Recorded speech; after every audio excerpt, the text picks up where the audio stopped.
Alors voici donc cette lampe solaire qui se recharge grâce à ce panneau solaire. Entre les deux appareils, il y a un long fil, je crois qu'il mesure 5 mètres, avec une connexion étanche, livré dans cette boîte-là, avec un jeu de 4 chevilles et 4 vis. En effet, on peut les accrocher, alors, aussi bien l'un que l'autre. Alors pourquoi il se met en mouvement là? Parce que j'y ai touché. Allez, on va l'éteindre. Voilà. Alors oui, il y a ici un support qui est détachable. Dans quel sens? Voilà, c'est ça. Donc, un support comme ça, avec les deux trous, pour pouvoir y mettre les vis. Et puis ici, on insère donc le support qui se trouve à l'arrière. Alors, et ce support est monté sur rotule, qui peut être donc,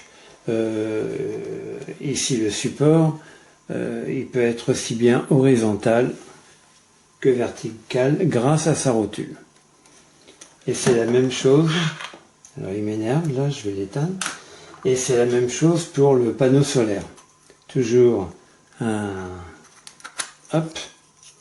support, c'est le même en fait, hein, où on met les deux vis, et on insère dans le support cette patte qui est également montée sur rotule et qu'on peut librement faire varier ou pas. Voilà. Alors livré également avec un mode d'emploi en plusieurs langues. Il y a 3 pages en français qui expliquent surtout comment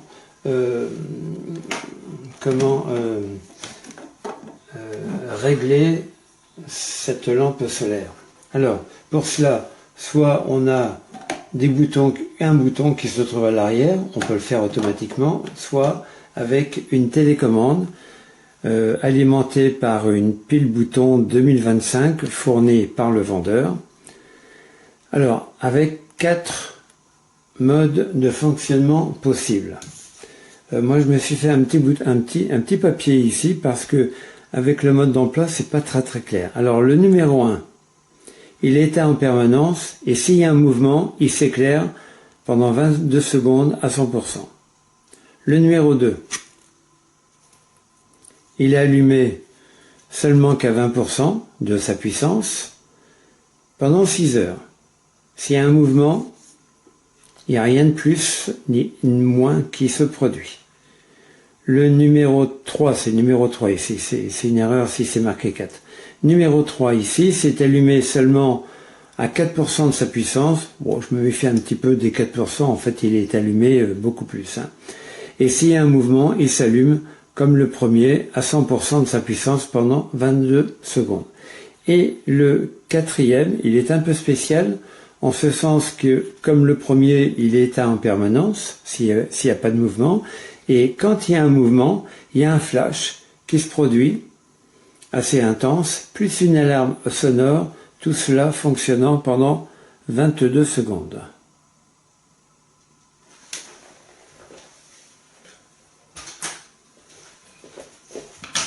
Je corrige ici ma petite erreur, c'est 3 au lieu de 4.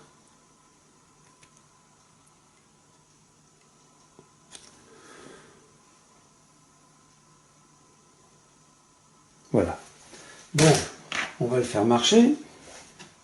Alors pour ça, je dois fermer la lumière, parce que là, normalement, il ne devrait pas marcher, vu que là, il y a encore de la lumière, donc on va faire comme si c'est la nuit. Donc j'éteins la lumière, j'appuie sur 2. Alors, il faut peut-être que je le mette en route, voilà, c'est ça. Alors, je ne vais pas le diriger vers la caméra, je vais le mettre un peu comme ça, hein, voilà. Donc en 2, qu'est-ce qu'il est dit ici? Ah oui, il est allumé 20% de sa puissance, s'il y a un mouvement devant, rien ne se produit. Alors, il reste le 1, le 3, le 4. Là, il y a quelque chose qui se produit quand il y a un mouvement. Je mets sur 1. Voilà. Hein? Non.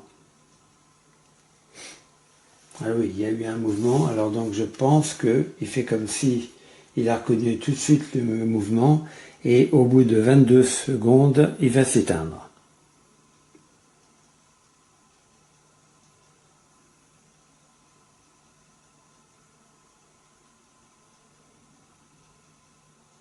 Voilà. Là, je vais appuyer sur 3. 3, c'est mon préféré. En effet, il s'allume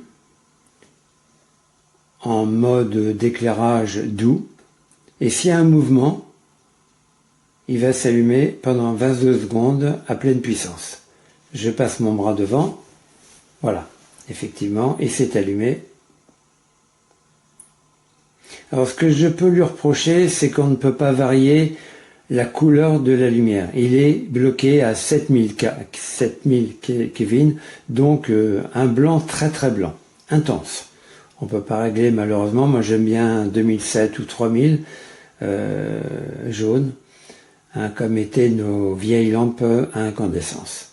Alors maintenant je vais appuyer, ça sera le dernier essai, sur 4. 4, il a reconnu qu'il y avait un mouvement, vous voyez, il clignote. Il va clignoter comme ça pendant 22 secondes et il émet un signal. Alors c'est un petit peu embêtant la nuit quand il y a des mouvements assez réguliers, notamment si des chats passent par rapport aux voisins. Alors je ne bouge pas. Voilà, et il s'éteint donc au bout de 22 secondes. Je le remets sur 3, voilà, qui est mon préféré. Bon, ça marche assez bien et surtout, moi je l'ai mis pendant 2 nuits dans cette position-là, c'est-à-dire numéro 3, éclairage doux s'il n'y a pas de mouvement et éclairage fort quand il y a un mouvement. Et ça reste éclairé comme ça toute la nuit, jusqu'au petit matin. Ça c'est pas mal.